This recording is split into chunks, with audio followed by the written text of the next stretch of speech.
Hi, today we're going to be looking at low-stakes writing. In this video, we're going to examine what is low-stakes writing, how can it help, how should I use it, and wait, writing for fun? What? So low-stakes writing is writing for practice.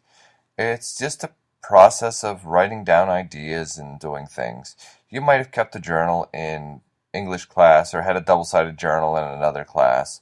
Or you might have been asked to write down your thoughts on a certain thing in social studies, or write down a quick explanation of a mathematical or scientific principle.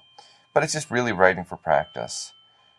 Writing for credit doesn't mean that you're going to be grading these.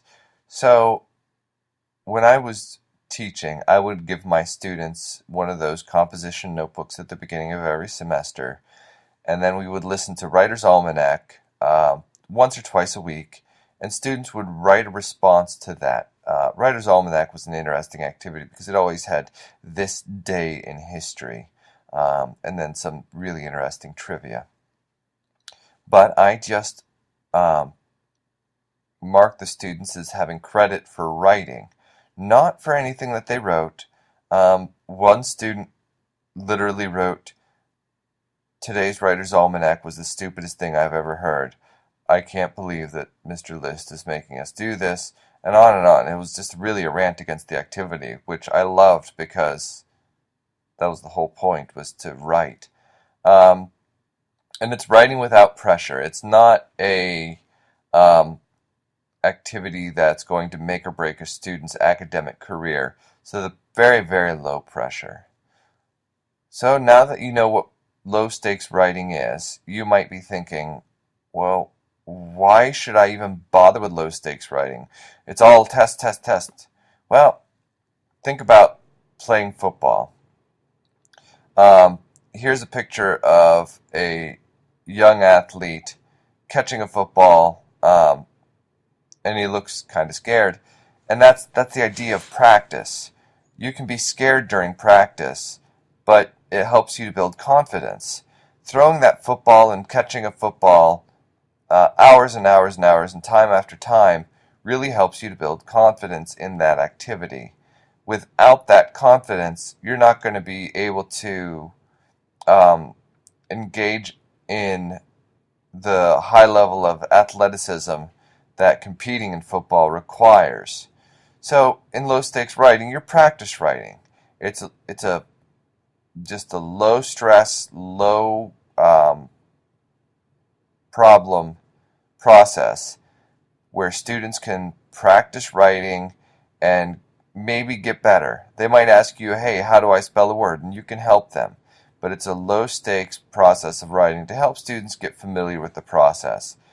Time and time again, research has shown that practice in writing, just the actual process of putting pen to paper, can really improve students' ability to create more formal essays later.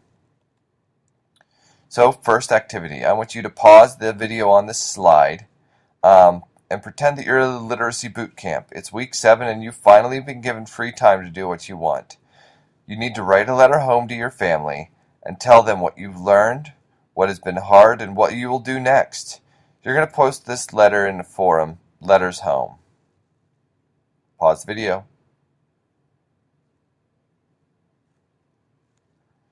Okay, now that you're back, how should I use low stakes writing? Low stakes writing is a tremendous teaching tool. It can bolster your student confidence, let you know who needs help because you can look at those writings, let you know what concepts might be difficult for your students, and what lessons you need to adjust in the future. One of the goals of low stakes writing is to make the process fun. Silly scenarios are par for the course. So you might say in a math class, you have been asked to write a letter about why math is important on the science station.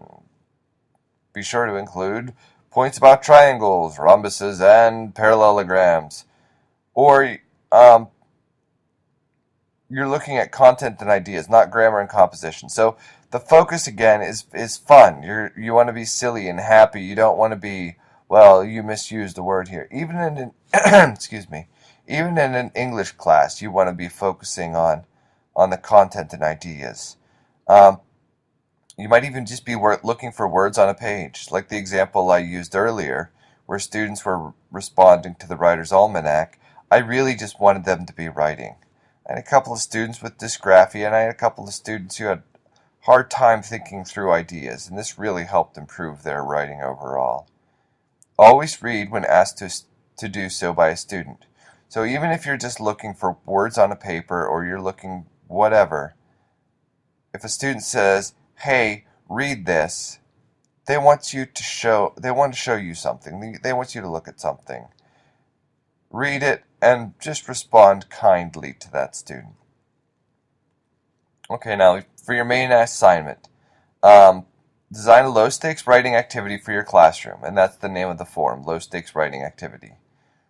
Make it content-specific, but not necessarily the lesson you're going to be teaching. So it needs to be your content area, but it doesn't need to be part of your mini lesson for the end of the semester if you don't want it to be. Make it clear how the assignment will be formatted, graded, and entertaining or fun. So what kind of assignment is it going to be? Is it going to be a double journal entry? Is it going to be whatever?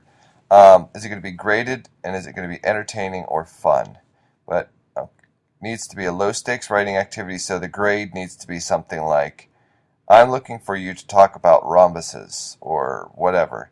Not going to be grading grammar, composition, etc., etc., etc. And how are you going to make it fun?